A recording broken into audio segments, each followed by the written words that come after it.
Greetings, people of the Woods. Jake here, and I am at Perryville Battlefield State Park here in Boyle County. The park itself is about 2 miles outside the town of Perryville.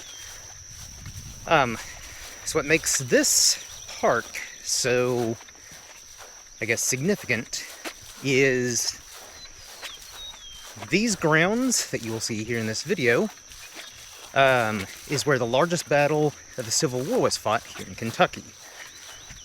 And another thing that makes this park so special, especially for you history buffs out there like myself, the grounds that you'll be seeing throughout this video, they're the most preserved grounds of any Civil War battlefield site in the entire country.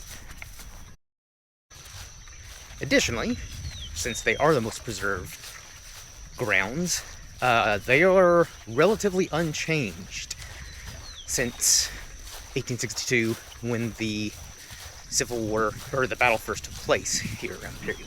So, show you a little around.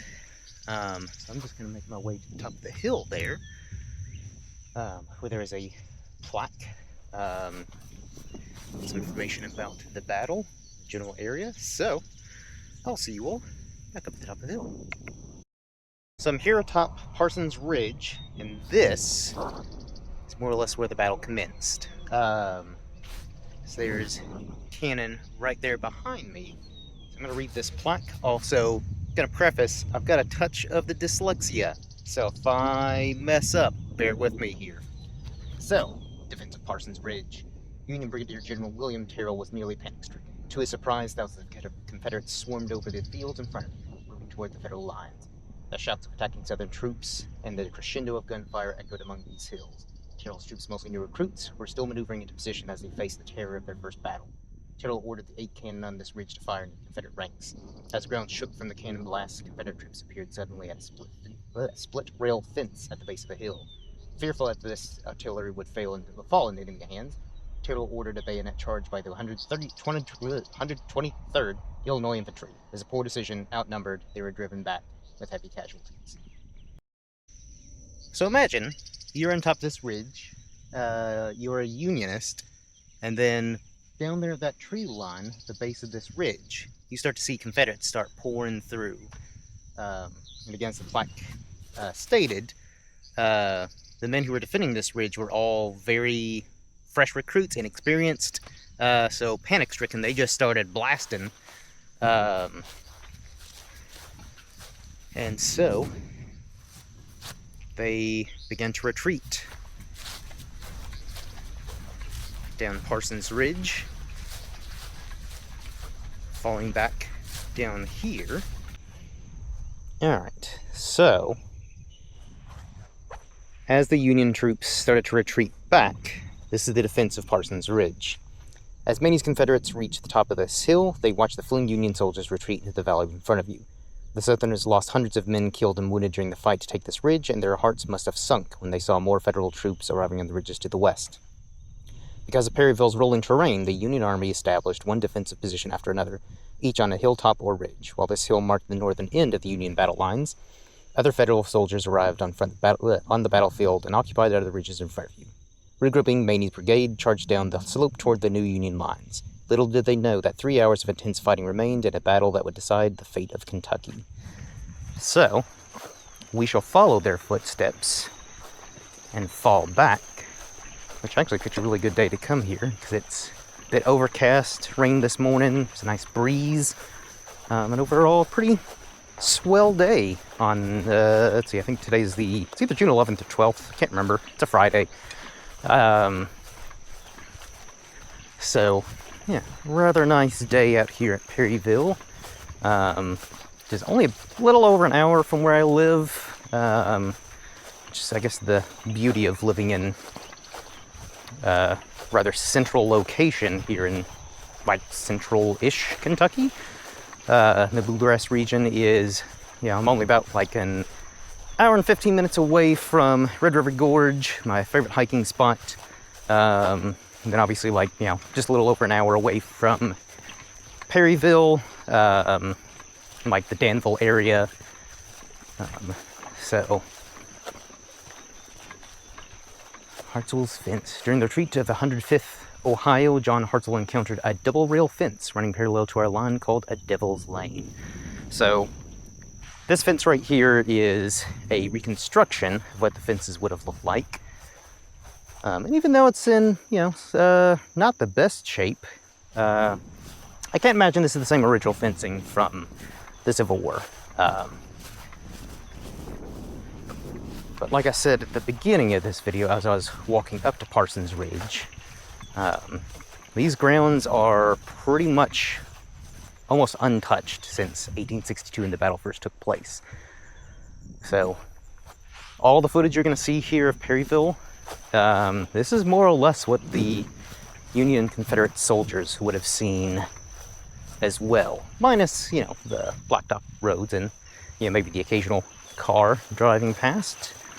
But overall, this is basically the same sights they would have seen, which I think is pretty cool. That even though in the grand scheme of things, Perryville was a much smaller battle compared to some of the others fought across the country in the Civil War,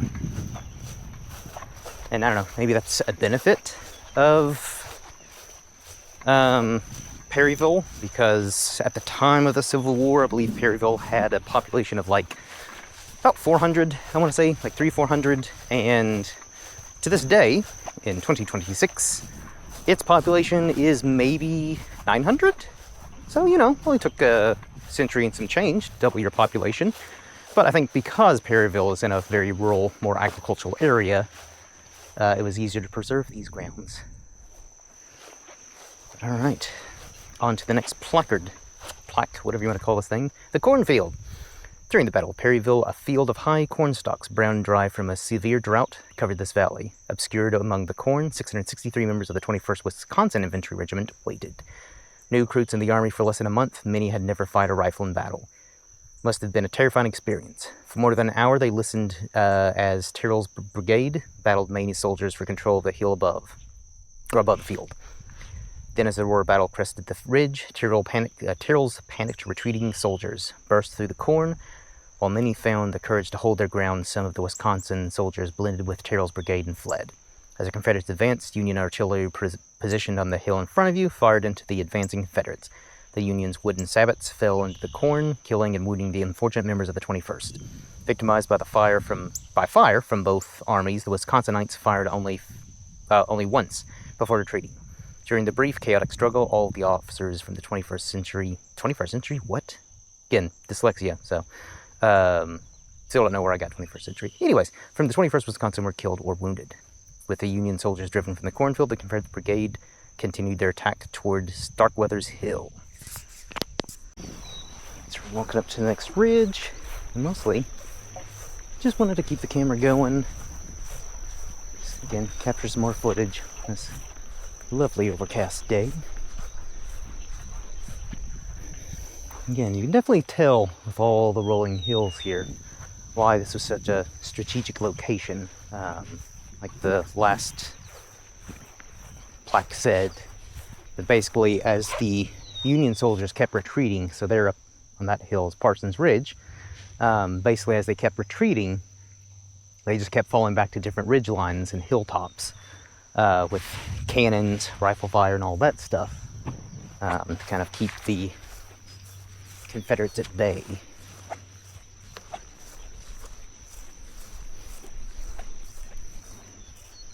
The battle took place in October. This mid-October? I know one of these plaques specified, but it's actually a very unseasonably warm October, and there's a drought.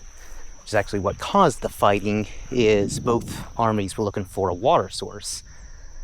And as they came in across one of the nearby rivers, which I forget its name at the top of my head, but I'll add that into the video later. That is basically what sparked the Battle of Perryville, is over water.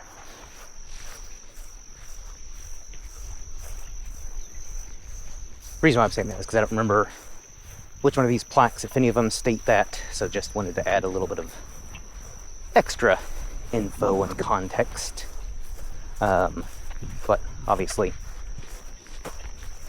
any battle between both armies were crucial for gaining new ground, new recruits, resources, all that jazz.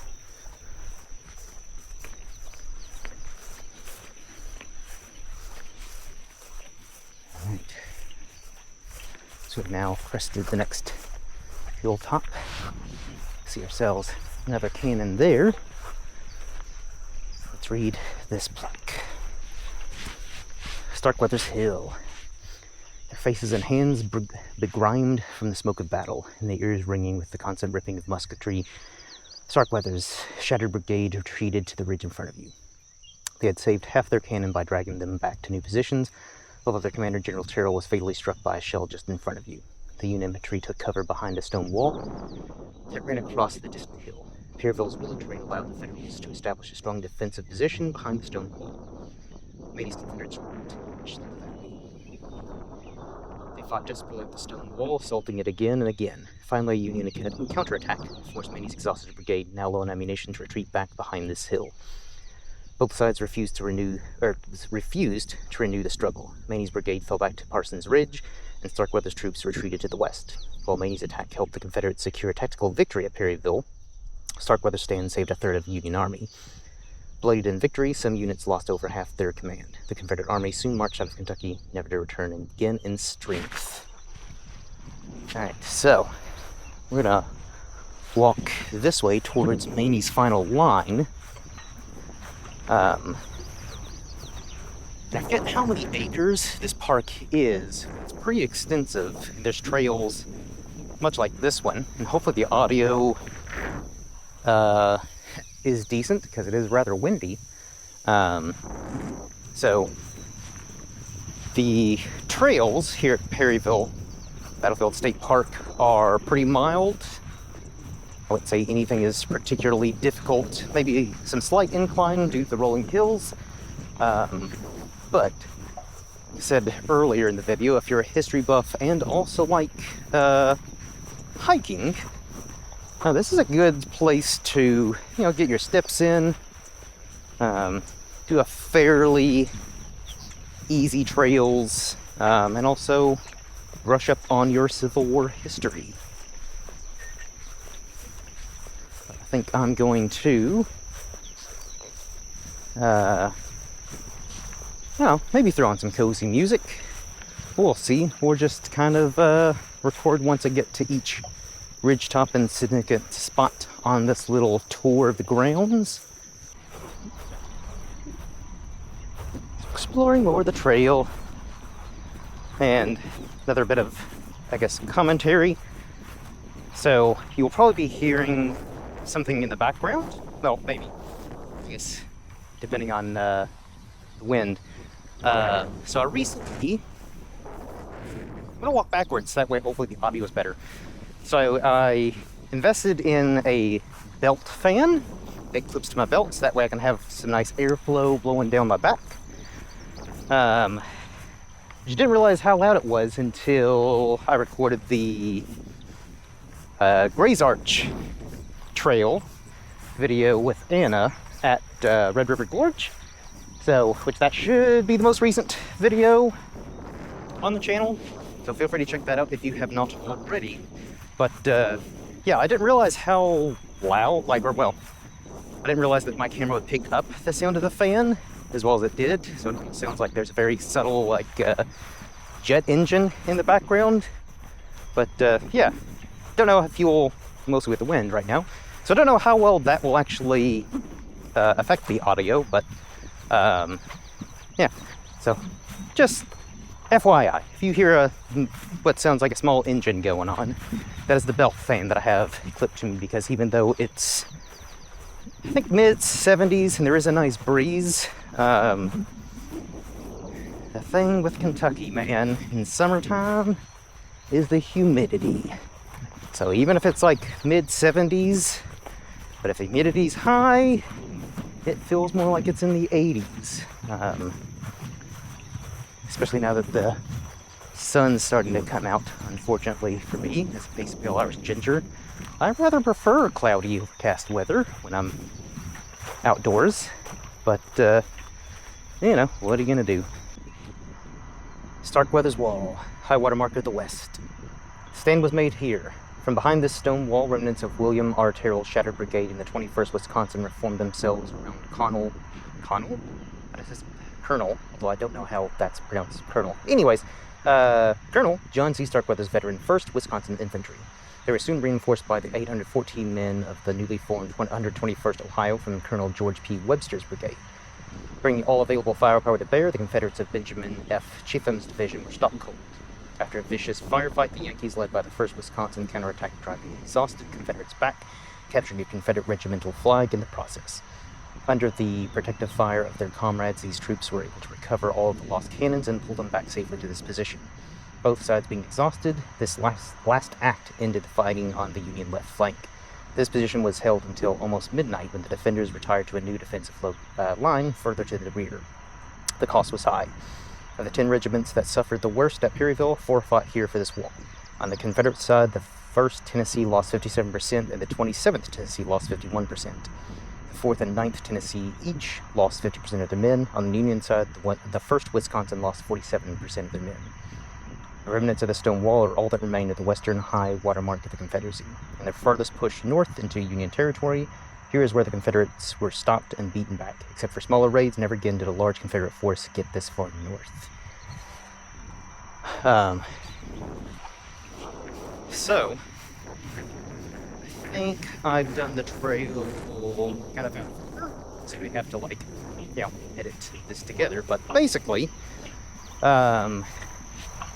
the battle for Perryville was, though a tactical victory for the Confederates, it was a Pyrrhic victory because, like that plaque just said, they were beaten back in never large force, moved other than small raids, and they didn't gain Perryville or any new grounds. So, again, it was a tactical but Pyrrhic victory because nothing was really gained of strategic value. So it's another reason why Perryville is so important during the Civil War, especially here in Kentucky, because had the Confederates not just won a tactical victory, but further down the Union lines, now, it may not have turned the tide of the Civil War as a whole. I'm no historian, but it definitely, I don't know, maybe could have changed the outcome of Kentucky's fate during the Civil War, which, fun fact, during the Civil War, Kentucky was the only state, so I guess first off, I think it's fairly common knowledge that Kentucky was a border state, so it wasn't part of the Union or the Confederacy, but it was the only state that outwardly declared neutrality. Obviously, being a border state, there were soldiers who fought on both sides, but the politicians of Kentucky basically declared themselves neutral and didn't send any of their own troops to either side. So, fun little fact there.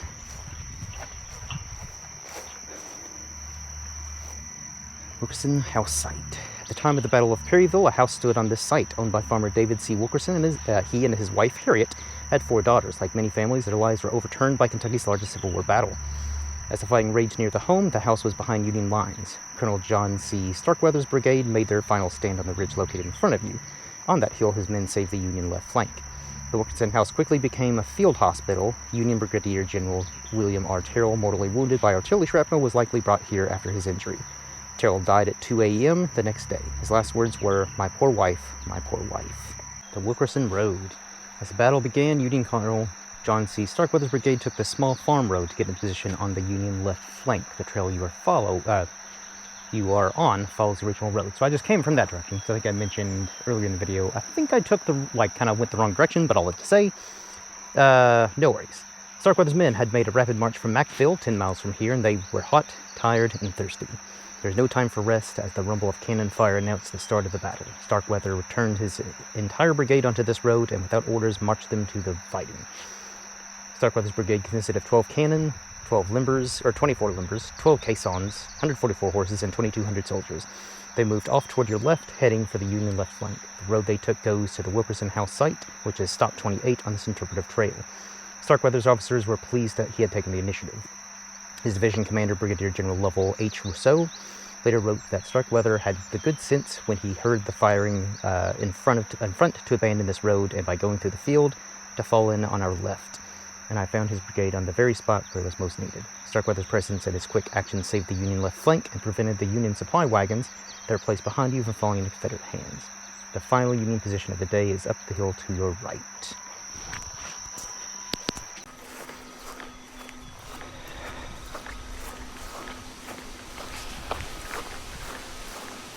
So, this is now the third time I've been here. First time came with Dad, because he really liked this place and wanted to show me. This hill that I've been ascending, I'd say is the only moderately difficult part of this, of the grounds that I've walked. But again, there's several acres, so not walked all the grounds, but the main grounds where you're following the battle site. Alright. Final line. When night fell and the fighting ended, Union troops in this area feared the Confederates would resume the attack. The Union Army controlled the crucial Dixie Crossroads, the intersection located to your right. It's right over there. The Union soldiers spent several hours moving supplies and equipment off the Macville Road and onto the Dixville Road, toward the rest of their army. Once the Union troops secured their lines of communication to the rest of their army, the Dixville Road crossroads were no longer important and were abandoned. The Northern soldiers then pulled back to a new defensive position located here. From this point, they waited the next Confederate attack. However, there would be no more fighting. The outnumbered Southerners withdrew to Harrodsburg, located 10 miles northeast of Perryville. The Union soldiers spent the next day, October 9th, 1862, gathering the wounded and burying the dead. This is the final Union position on the battlefield. The battlefield presented horrific scenes to the soldiers and civilians who walked the ground after the fight. One member of the 36th Illinois Volunteer Infantry recalled that the road for miles was strewn with clothing, muskets, and military trappings of every description. Every farm, house, and barn along the route was tenanted with wounded rebels. Some of them were hardly life enough remaining to realize the horrors of their situation. Others, mangled and bleeding, presented sad sights and sounds never to be forgotten. One Hoosier veteran concurred, upon visiting the battlefield the next day a sad sight was presented to view, he wrote. The dead lay just as they had fallen, some with features calm and serene, others ghastly and distorted, some mangled and torn, others pierced by a single shell. The Union soldiers buried their own dead in regimental plots, which were later moved to Camp Nelson in Jessamine County, but left the Confederate dead unburied. As one Union soldier explained, not that we were unfeeling or inhuman, but it was not our business to kill and then bury traitors. Others refused to bury Southern corpses because the Confederates reputedly plundered several Federal bodies. As late as October 16th, more than a week after the battle, a Union officer complained there are hundreds of men being eaten by the buzzards and hogs. Finally, Federal authorities in Perryville ordered Southern sympathizers to bury the dead Confederates, and most of the bodies were placed into 2 large pits. This mass grave is now located across from the Battlefield Museum. So the other interesting thing, as I mentioned earlier in this video, that when the battle took place, it was October, and it was rather unseasonably warm. There's a drought. I think it was just a week later, there was a snowstorm that basically buried the surrounding lands, and so that basically the locals had to wait for the ground to thaw out before they could continue burying the dead. So, welcome to Kentucky, where one day it's like today, fairly nice, 70-ish, mid 70 degree weather. And even though it's June, I wouldn't put it past Kentucky to throw some snow at us, because why not? The state likes to keep us on our toes. But since that is the last plaque of this part of the trail, I think I will head back to my car, cool off, and make the drive back home because I am drenched in sweat. But I hope you all enjoyed this video, and I hope you all have enjoyed my other videos, and continue to check out my content.